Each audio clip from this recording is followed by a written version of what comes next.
লোকসভায় পাশ হলো না মহিলা সংরক্ষণ সংশোধনী বিল।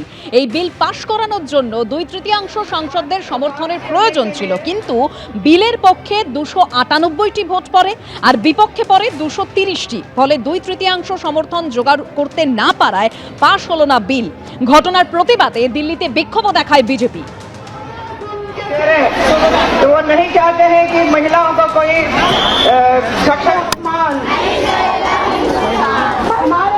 कांग्रेस की सरकार ने, इस राहुल गांधी की पार्टी ने नारी शक्ति वंदना अभियान को पारित करने के लिए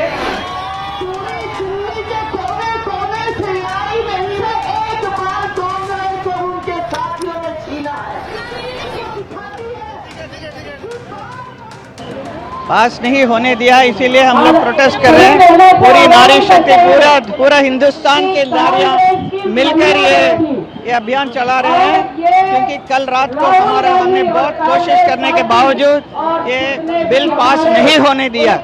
विपक्ष लोगों ने उसका देखा कि वो नहीं होना चाहिए, नहीं किया। इसके लिए हम लोग बहुत ही अपसेट हैं।